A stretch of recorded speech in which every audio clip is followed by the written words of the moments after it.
आप सब मीडिया के जो हजरात दोस्त आए हुए हैं, इनको बुलाने का मकसद ये है कि जो इस टाइम हमारी इंडस्ट्री जो है मटन डीलर्स जम्मू कश्मीर में जिस बहरान और जिन मुश्किलात का सामना कर रहे हैं पिछले 6 महीने से, इससे पहले भी हम आपको रूबरू हुए थे और उस बारे में हमने आप लोगों को भी आगाह किया था और सरकार तक भी बात पहुँचाई थी। लेकिन पिछले 5-6 महीने से हम सिर्फ बातें कर रहे हैं और सरकार की तरफ से आश्वासन के बावजूद भी कोई हमने इकदाम नहीं उठाया गया आज तक। आप लोग भी जानते हो कि हम बार बार आपके जरिए आला हुकूमत तक भी ये बात पहुंचाते हैं कि हमारे साथ आउटसाइड स्टेट खासकर पंजाब में किन मुश्किलात का सामना करना पड़ रहा है हमारे ट्रकर्स को जो नॉर्दर्न स्टेट से हमारा स्टॉक दरामद करते हैं कश्मीर के लिए। यह आपको पता होगा कि पंजाब में हमारी गाड़ी को रोका जा रहा है रोजाना की बुनियाद पे। एक तो उनके साथ ज़बरदस्ती की जाती है और दूसरा उनके साथ हर ट्रक 10,000 से लेकर 15,000 रुपये वसूला किया जाता है। जबकि ये पूरी जो सिचुएशन है हमने अपनी सरकार के नोटिस में लाया हुआ है और इस बारे में हम निचले से लेकर ऊपर तक चीफ मिनिस्टर ऑफिस तक भी हमने राब्ते किए हुए, मिले भी हैं। कंसर्न मिनिस्टर से मिले, कंसर्न जो एडवाइजर साहब है उनसे मिले, डायरेक्टर साहब से मिले, जो कमिश्नर सेक्रेटरी साहब उनसे मिले। सब ने हमें यकीन दहानी करवाई थी कि ये हो जाएगा ठीक, लेकिन अभी तक नहीं हुआ है। अब चूंकि 2-3 बार सरकार ने ये भी बोला था कि हम एक डेलीगेशन भेजेंगे आपके साथ हाई लेवल की, वो पंजाब सरकार से बात करेगी आप लोग के साथ ये ज़्यादती क्यों हो रही है, लेकिन आज तक कहा गया, लेकिन आज तक अभी तक कोई भी डेलीगेशन नहीं गई है। अब चूंकि रिसेंटली एक और मीटिंग हमारी हुई कुछ दिन पहले, उसमें भी यही कहा गया कि इस महीने के लास्ट डेट पे हम एक डेलीगेशन भेजेंगे, लेकिन उसका भी अभी इंतजार है, होगा नहीं होगा। पिछली बार तरह भी उन्होंने बोला था कि हम आपको पूरी तरीके से सपोर्ट करेंगे पंजाब में जो आपके साथ जाते हैं और उसको रोकने के लिए, लेकिन नहीं हुआ। लेकिन अब आज हमने जो मतलब ये उजलत में जो प्रेस कॉन्फ्रेंस बुलाई कि वो इसमें वजह यह है कि कल यहाँ पे पंजाब के सीएम आए थे। हो सकता है उनका कोई ज़ाती विजिट हो या उनका कोई पर्सनल विजिट हो, लेकिन उस बारे में हमारे सरकार के आला अहदेदार चीफ मिनिस्टर लेकर कंसर्न मिनिस्टर और दूसरे भी जितने भी एडवाइजर साहब हैं वो उनसे मिले हैं। हमने कल उनको कन्वे भी किया था, हमने चीफ मिनिस्टर ऑफिस को भी कन्वे किया था, कंसर्न मिनिस्टर ऑफिस को भी कन्वे था कि अगर पंजाब गवर्नमेंट के चीफ मिनिस्टर यहाँ आ रहे हैं, आप इनसे मिल रहे हैं, आपका जो इतना बड़ा इश्यू है कि यहाँ जो हज़ारों लोग इस काम से वाबस्ता है वो पिछले 6 महीने से मुसीबत में मुब्तला है, पंजाब में जो इनके साथ ज़ाब्ते हो रहे, आप इस सिलसिले में बात करें ताकि पंजाब गवर्नमेंट आश्वासन दे आप लोगों को और इस जो वहाँ पे जो हॉलिगनिज्म हो रहा है हमारे साथ, इसको रोका जाए। अब जबकि हमने उनके साथ बात भी की थी, उन्होंने हमें यकीन दहानी भी करा थी हम सरकार उस पंजाब को सीएम के साथ इस बारे में बात भी करेंगे, लेकिन अभी तक हमें किसी भी किस्म की कोई भी इंफॉर्मेशन नहीं मिली है कि हमारी जो अहदेदारा ने जो हुकूमत है उन्होंने बात की है, अगर की है तो उसके उन्होंने क्या बोला उस बारे में कोई भी इंफॉर्मेशन नहीं है। लेकिन हम क्योंकि दिन ब दिन वहाँ पे हमारे साथ ज़ाब्तियाँ बढ़ी जा रही हैं। अब हालात यहाँ तक पहुँचे कि जो बाहर की मंडी में हमारे जो लोग बैठे हुए, खासकर आज हमारे दिल्ली से आए हुए हैं आदिल मतलब मीर हैं, ये दिल्ली जो हमारे वहाँ पे सप्लाई करते हैं चिनार वेलफेयर एसोसिएशन, उनके जनरल सेक्रेटरी है। ये हमारे तारिक साहब है फलोरी मंडी से भी ये सप्लाई है, वहाँ के वाइस प्रेसिडेंट है ये भी आए हैं वहाँ से, और 1-2 बंदे और भी है अम्बाला मंडी वो भी आ रहे हैं। तो इन्होंने कल हमें एक मीटिंग बुलाई थी कि जनाब अब हमारे हद से बाहर जा रहा है कि हम यहाँ पे सप्लाई को बरकरार रखना मुश्किल है, क्योंकि ये जो इस टाइम माल आ रहा है नुकसान हमें उठाना पड़ रहा है। जितना हम नुकसान उठाएंगे तो उससे जाहिर सी बात है कि हमारी बिजली जो है सफ़र करेगी। अब हालात यहाँ तक पहुँचे कि अब हम शट डाउन की तरफ जा रहे हैं। अब सरकार ने चूँकि यकीन दहानी करवाई हमें कि मतलब 26-27 तारीख को एक डेलीगेशन जाएगी, अभी तो हम इस उम्मीद पे कायम है कि शायद वो डेलीगेशन जाए। अगर वो डेलीगेशन गए, हमारा मसला हल हुआ तो ठीक है, फिर सुमोती उसी तरीके से काम चलेगा जिस तरह चल रहा था। लेकिन अगर ये नहीं हो पाया तो 26-27 के बाद पूरे हिंदुस्तान भर में जितनी भी हमारी मंडियाँ जहाँ से हम सप्लाई लाते वो सारी मंडियाँ शट डाउन हो जाएगी और यहाँ पे सप्लाई मुतासर हो सकती है। और उसमें 2 चीज़ें होंगी, ब्लैक मार्केटिंग हो जाएगी और उससे दूसरी बात ये कि रेट हाई हो जाएगी। अगर ये 2 चीज़ें होगी तो उसकी तमाम जिम्मेदारी सरकार पे होगी। अगर यहाँ आज 700 रुपये गोल्ड बिक रहा है, कल जाके 800 या 750 बिकेगा, उसमें हमारी जिम्मेदारी नहीं है। आप लोगों को भी याद है, आप लोगों ने एक सवाल किया था जब हमने प्रेस कॉन्फ्रेंस की, पहली press conference regarding this issue, कि आपने बोला था कि शायद मटन डीलर्स ये चाहते हैं कि इसका बहाना बना के रेट को हाइक देने की मतलब कोशिश में है। हमने उस टाइम ये कहा था कि ना हम इसके हक में है और ना हमें होने देंगे। लेकिन आज 6 महीने हो गए हम इसको लड़ाई को लड़ते हुए, लेकिन आज तक हमने ये साबित कर देखा है कि कोई रेट हमने हाइक नहीं होने दी। हम उसी रेट पे गोल्ड बेचे जो रेट आज से 6 महीने पहले थी या 1 साल पहले थी। लेकिन अब हालात बद से बदतर हो रहे। हो सकता है कि अगर सरकार कुछ दिनों में इस मसले को हल नहीं करेगी तो शायद ये रेट भी बढ़ेगी और यहाँ पे सप्लाई भी मुतासर होगी। सर क्या ये बता सकते हैं जो लोग हैरेस कर रहे हैं ये कौन लोग हैं वहाँ पर? क्या देखिए, ये जो लोग हैं ये वहाँ पे एक कानून है कैटल फेयर एक्ट, उनको टेंडर दिया जाता है, टेंडर के नाम पे वो वहाँ से कॉन्ट्रैक्ट लेते हैं, उनको वहाँ के मंडियों से जो पंजाब भर में सेल हो रहे हैं, विद इन द पंजाब जितना भी कैटल फेयर का सेल होगा उनको उन सेल पॉइंट पे जाके उनसे कैटल फेयर टैक्स वसूल करना है। हमारा उससे कोई वास्ता नहीं, हमारे गाड़ी नॉर्दर्न स्टेट से आ रही है, सिर्फ हम पंजाब में ट्रांजिट करते हैं और ट्रांजिट के नाम पे वो हमें गाड़ियों को रोक लेते हैं, सीधा कहते हैं पैसे दे दोगे तो गाड़ी छोड़ देंगे, नहीं दे दोगे तो हम गाड़ी नहीं छोड़ देंगे। पुलिस से लेकर बिल्कुल बहुत से डिपार्टमेंट के लोग उनके साथ मिले हुए, और हो सकता है कि इसमें ब्राइब वाइब का उनका आपस में कुछ मामला हो, उसके पास मतलब वो हम सुख से नहीं कह सकते, लेकिन हालात वाक़ से ये साबित होता है कि मिली भगत से हो रहा है। वहाँ के एडमिनिस्ट्रेशन भी मिली हुई है, वहाँ के अहदेदार भी मिले और वहाँ के ठेकेदार भी मिले, क्योंकि उनके लिए सोने की मुर्गी है जो अंडे दे रहे, रोजाना 5 से 10 लाख रुपये हमसे वसूल कर रहे हैं। देखिए, जहाँ तक आपका काम है और जहाँ अब तक आपकी एसोसिएशन है, तो कोई कंसर्न पर्सन जो रिप्रेजेंट करे, जैसे आपने पंजाब सीएम की बात की है, तो आपने अपनी बात वहां तक पहुंचाई जबकि वो ऑलरेडी यहाँ है। क्या उन्होंने इस चीज को पंजाब में डिस्कस किया या स्पेशली उन स्टेट्स में डिस्कस किया जहां पर एक साइड से हम कह सकते हैं कि एक माफिया जो आप पर अटैक कर रहा है? पंजाब गवर्नमेंट, हम वहाँ मिले भी उनके साथ, हम वहाँ के डायरेक्टर से भी मिले, वहाँ के जॉइंट डायरेक्टर से मिले, वहाँ के अपोजिशन लीडर से मिले, यहाँ तक कि पंजाब सीएम के जो हमारे वहाँ पे एडवाइजर थे उससे भी मिले। उन्होंने हमें उस टाइम 3 दिन का टाइम दिया था कि 3 दिन के अंदर आपकी जो मामले है वो हम हल कर देंगे। उसके बाद मैंने 4 बार पंजाब सीएम को मेल पे अपॉइंटमेंट के लिए भी लेटर भी डाले हैं, और मैंने 3 बार उसको मेल पे मैंने कंप्लेंट भी किए। वहाँ से तो मुझे यही वापस जवाब आ रहा था कि हम इस पर काम कर रहे हैं, हम देखेंगे। हमने वो कंसर्न डिपार्टमेंट को भेजा, आपकी जितनी भी जो ग्रीवेंस है वो, लेकिन आज तक प्रैक्टिकली कुछ नहीं हो रहा है। उनके साथ हम राब्ते में हैं, और यहाँ तक भी हमें वहाँ मतलब अनऑफिशियल में मतलब ये कहना चाहिए वहाँ से हमें कुछ मिल रहा है, मतलब वहाँ से भी कुछ ऑफिशियल से ये कह रहे हैं आप आ जाओ, ये जो गुंड हैं इनके साथ बात करके सेटलमेंट करके अपना काम चलाओ। हमने कहा हम सेटलमेंट क्यों करेंगे इस बात में? अगर लीगली हमारे ऊपर ये टैक्स बनता है, पंजाब गवर्नमेंट लिख के दे कि ये टैक्स इन ट्रांजिट गाड़ी पे बनता है, तो हम अपनी सरकार से कहेंगे जनाब 10-20 रुपये अगर ये पर किलो केजी बढ़ रहा है तो यहाँ 10-20 रुपये बढ़ा दें, जबकि ये बात है ही नहीं, ये बढ़ ही नहीं रहा, ये हमारे ऊपर लागू ही नहीं हो रहा। जब लागू नहीं हो रहा तो हम क्यों दे दें, हम उनके साथ बात क्यों करें? लेकिन हमारी सरकार की बदकिस्मती है कि 6 महीने से हमारी सरकार चीफ मिनिस्टर से लेकर डायरेक्टर ऑफिस तक हमने कोई भी दरवाजा नहीं जिसको हमने सदाबहार नहीं मतलब छान मारी हो, लेकिन हमें आश्वासन दिया जा रहा है, हमें यकीन नहीं दिया जा रहे, लेकिन प्रैक्टिकली कुछ भी नहीं किया जा रहा। पिछली बार भी हुआ था 2016 में ये बात, उस टाइम हमने उस वक्त की हुकूमत के साथ बात की थी।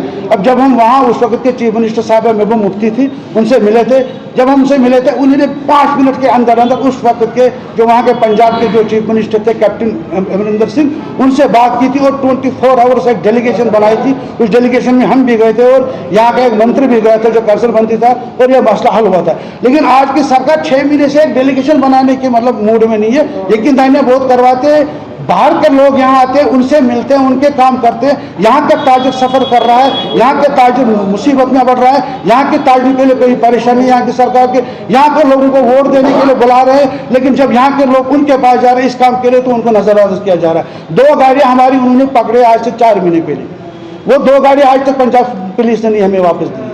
अब जब हम उनसे मांग रहे हैं बोलो कोर्ट में जाओ, कोर्ट में जाते बोलते एनजीओ के पास जाओ, एनजीओ बोलते हैं वो मर गई। अगर कोई भी एनजीओ वेलफेयर के लिए काम करते हैं एनिमल्स के लिए, तो उस अगर उस एनजीओ के पास 300 या 350 नग हमारे मतलब पुलिस ने उनको सुपुर्द कर दिया तो उनकी रखवाली होनी चाहिए, वो मर गए होंगे। तो यह तक कि वो 40 लाख रुपए का माल भी खा गए, ये भी हमने अपनी सरकार के नोटिस में लाया। लेकिन हमारी सरकार तो यही चाहती कि यहाँ का तिजारत पे आदमी जो है इनका कमर तोड़े। अगर ये चाहते कि हमारी कमर तोड़े तो बेहतर है, फिर वो खुद आके हमारी कमर तोड़े। हम ना हम किसी मतलब स्कीम में आ रहे हैं, ना कोई वेलफेयर स्कीम यहाँ पे गवर्नमेंट के पास हमारे लिए, ना यहाँ के दुकानदारों के लिए, ना यहाँ होलसेलर के लिए, ना यहाँ पे मतलब जो सप्लायर है, कोई गवर्नमेंट स्कीम नहीं है हमारे पास। कोई भी हमें इस गवर्नमेंट की तरफ से जो भी हम काम करते हैं हम अपने पैसे से करते हैं। बैंक से जो लोन लेते हैं वो भी आम लेवल, आम जो इंटरेस्ट होता है हम वही देते हैं, किसी स्कीम में नहीं आते। जैसे हार्टिकल्चर में, एग्रीकल्चर में या फ्लोरिकल्चर में, कितने और भी डिपार्टमेंट है उनके पास गवर्नमेंट के पास एक स्कीम होता है, एक प्लान होता है। हमारे लिए सरकार के पास कोई प्लान ही नहीं है। हम अपने टांगों पर खड़े होकर काम करें, लेकिन फिर भी हमारे साथ ये ज़ाब्ते हो रहे हैं। सरकार से ये गुजारिश है कि आप लोगों ने वादा किया है कि 2-3 दिन 4 दिन के अंदर अंदर आप डेलीगेशन भेजोगे तो अच्छी बात है, हम वेलकम कर रहे हैं, हम भी जाएंगे, ये मसला में हल करके दे दो। ये नहीं होगा हल तो फिर जो भी मुश्किलात होंगे आगे तो उसकी जिम्मेदारी सरकार पे होगी। क्योंकि आज से 3 महीने पहले भी हमने हड़ताल की थी, उस टाइम कश्मीर इकराम साइलेंस आई बीच में, क्योंकि उस टाइम यहाँ रोजाना 200 से 250 शादियाँ हो रही थी। तो इन्होंने हमें, क्योंकि हम इकाए इनके, हमें इनकी बात माननी पड़ी। उन्होंने बोला हम सोसाइटी का हिस्सा है और इस पर सीधा सा असर सोसाइटी में पड़ेगा। यहाँ जितने भी हज़ारों की ये शादियाँ ये मुतासिर होगी, आप हड़ताल को वापस लीजिए ताकि यहाँ के लोगों को मुश्किलात नहीं होनी चाहिए। इन्होंने भी यकीन दहानी करवाई थी कि हम सरकार से बात करेंगे, ये भी आए 2-3 बार, इन्होंने भी बात की, इनसे भी कहा गया कि भाई हम कर देंगे, लेकिन आज तक कुछ नहीं हुआ। इसके बाद फारूक साहब से आप पूछ सकते हो कि हमने इनके साथ क्या बात हुई थी। अच्छी तरीके से जो मुश्किलात मसाइल हैं कोटदार साहिबानों को कश्मीर के हवाले से, जो हमारे कसाब भाई है उनके हवाले से जितने भी मुश्किलात पिछले 1 साल से चल रहे हैं कश्मीर में, अभी तक वो हल होने का नाम नहीं दे रहा है कश्मीर में। ये सबसे बड़ा है मसला कश्मीर के हवाले से। आप देखिए यहाँ पर गोश्त बाकी स्टेटों से ज़्यादा यूटिलाइज होता है, चाहे यहाँ पर शादियाँ हो, चाहे यहाँ पर रस्म चारूम हो, उसमें गोश्त यहाँ पर कंज्यूम होता है। ये सबसे बड़ी स्टेट है जहाँ पर हिंदुस्तान के बरक्स ज़्यादा गोश्त यूटिलाइज होता है, कंज्यूम होता है। मगर पिछले 1 साल से हम सरकार को प्रिंट मीडिया के ज़रिए, इलेक्ट्रॉनिक मीडिया के ज़रिए रिप्रेजेंटेशन लेकर, मेमोरेंडम देकर, मगर सरकार ने आज तक कोई एक्शन नहीं ली इसके हवाले से। जो माधोपुर में गुंडागर्दी हो रही है, उन गुंडों की तरफ से जो वहाँ पर हफ्ता ले रहा है 10,000 के हवाले से, 15,000 के हवाले से, अभी तक वो चीज़ कंट्रोल नहीं हुआ। अगर पर मंथ उसकी कैलकुलेशन हो जाएगी, कम से कम वो टैक्स, इलीगल टैक्स जो रिकवर कर रहे हैं, वो कम से कम 1.5 करोड़ रुपया 1 महीने को बनता है वो इलीगल टैक्स। अगर पर ईयर हम उसकी कैलकुलेशन करेंगे, कम से कम 18 करोड़ वहाँ पर टैक्स रिकवर किया जाता है उनकी तरफ से। आप देखें, उनका हक बनता है। जो पंजाब से गाड़ी निकल जाएगी लाइव स्टॉक के हवाले से, उनको हक बनता है उस पर टैक्स देने का। जो राजस्थान सीकर से गाड़ी आएगी लाइव स्टॉक लेकर, मीट लेकर, या दिल्ली गाजीपुर से या अंबाला से, उनको कोई हक नहीं बनता उसके हवाले से टैक्स रिकवर करेंगे हम इन अदर स्टेटों के हवाले से, क्योंकि अपने स्टेट का हक उनको बनता है, उसमें वो टैक्स रिकवर कर सकते हैं। मगर अभी तक वो पिछले 3 सालों से वो टैक्स से मस नहीं हो रहे। लिहाजा करके कश्मीर इकनॉमिक अलायंस बड़ा प्लेटफार्म है कश्मीर के हवाले से। हमें यहाँ के इकानमी को देखने की ज़रूरत होती है। हमारा यही कोशिश रहता है जम्मू कश्मीर के हवाले से, यहाँ की इकानमी जितनी भी बूस्ट हो जाएगी उतने हमारी बिजनेस कम्युनिटी भी सेटिस्फाई रहेगी, हमारे लोग भी सेटिस्फाई रहेगा। ये मुद्दा मकसद है कश्मीर इकनॉमिक अलायंस का। ये ऑलरेडी कोटदार एसोसिएशन एफिलेटेड है कश्मीर इकनॉमिक अलायंस के साथ। आप देखिए हर एक सेक्टर में इस वक्त जम्मू कश्मीर के हवाले से प्रॉब्लम फेस करनी पड़ती है। कोई मसाइल मुश्किलात उतने जल्दी हल नहीं होते जितनी एक्सपेक्टेशन है यहाँ की बिजनेस कम्युनिटी को, चाहे हमारा दुकानदार हो, चाहे हमारा कोटदार हो, चाहे हमारा कसाब भाई हो, चाहे हमारा टूरिज्म सेक्टर के लोग, हाउस बोट, शिकारा, होटल या ट्रांसपोर्टर हमारे, या हमारे सबसे बड़ा जो सेक्टर है जिसका टर्नओवर है कम से कम 20,000 करोड़ के हवाले से, वो हमारा फ्रूट सेक्टर है। कोई मसला हल नहीं होता। अब इस मसले को हल करने की ज़रूरत है। अगर हमें इस रेट को कंट्रोल रखना है, क्योंकि मीट में इससे पहले भी कहा यहाँ पर ज़्यादा कंज्यूम होता है, यहाँ पर ज़्यादा यूटिलाइज होता है। अगर हमें मीट के हवाले से मीट को कंट्रोल रखना है कश्मीर में, मेरे ख्याल से पंजाब गवर्नमेंट के साथ बातचीत करने की ज़रूरत है जम्मू कश्मीर स्टेट गवर्नमेंट को। ये डीसी के लेवल पे मसला हल नहीं हो जाएगा, या डिविजनल कमिश्नर लेवल पे मसला हल नहीं हो जाएगा। मेरे ख्याल से ऑनरेबल चीफ मिनिस्टर साहब को, स्टेट के चीफ मिनिस्टर साहब को इसमें इंटरफेयर करने की ज़रूरत है। वो चीफ मिनिस्टर पंजाब से उनको बात करने की ज़रूरत है। जितने भी हाई ऑप्शन है पंजाब में, उनके साथ बात करने की ज़रूरत है। मेरे ख्याल से तभी ये टैक्स वहाँ पर कंट्रोल होगा। अगर ये टैक्स कंट्रोल नहीं होगा, मेरे ख्याल से जो महराज साहब ने कहा 800 गोश्त बिकेगा, 750 गोश्त बिकेगा, 850 गोश्त बिकेगा, ये सबसे बड़ा बर्डन होगा यहाँ के लोगों पर। आप देखिए यहाँ पर एंगेजमेंट भी होती है विंटर में, उन पर भी बर्डन होगा। गरीब लोग हैं बहुत से, यहाँ पर मजाक की गरीबों की है। आप देखिए महंगाई किस अरूज पर है इस वक्त कश्मीर के हवाले से, जितने भी एसेंशियल आइटम्स है किचन के हवाले से। आप देखें महंगाई ने यहाँ पर कमर तोड़ा लोगों का। अगर अब मीट पे भी महंगाई होगी, मेरे ख्याल से ये कश्मीरी लोग बर्दाश्त नहीं करेंगे। लिहाजा करके चीफ मिनिस्टर को आपके वसादत से हम अपील करना चाहते हैं, आप इसमें इंटरफेयर कीजिए। जो इसने हाई डेलीगेशन कही उसमें मिनिस्टर फूड एंड सप्लाई होना चाहिए, उसमें कमिश्नर फूड एंड सप्लाई होना चाहिए, उसमें चीफ मिनिस्टर साहब का एडवाइजर होना चाहिए। मेरे ख्याल से तभी ये मसला हल हो जाएगा। जो पिछले 1 साल से तातुल बना हुआ इसके हवाले से, ये तातुल तभी खत्म होगा जब स्टेट की हायर अथॉरिटीज इसमें इंटरफेयर करेगी। महराज साहब ने भी सही कहा, हमने इनको 6 महीने पहले, क्योंकि पीक सीजन था शादियों के हवाले से, हमने इसमें इंटरफेयर किया। हमने महराज साहब को कहा जितने भी कोटदार साहिबान है यहाँ पर, जितने भी रिटर्न शॉप के हवाले से कसाब भाई है, हड़ताल पे आप नहीं जा सकते क्योंकि हमारे लोग सफर करें, क्योंकि पहले हम लोगों के रिप्रेजेंटेटिव थे, बाद में जो हमारी बिजनेस कम्युनिटी आती है, बाद में वो लोग हैं।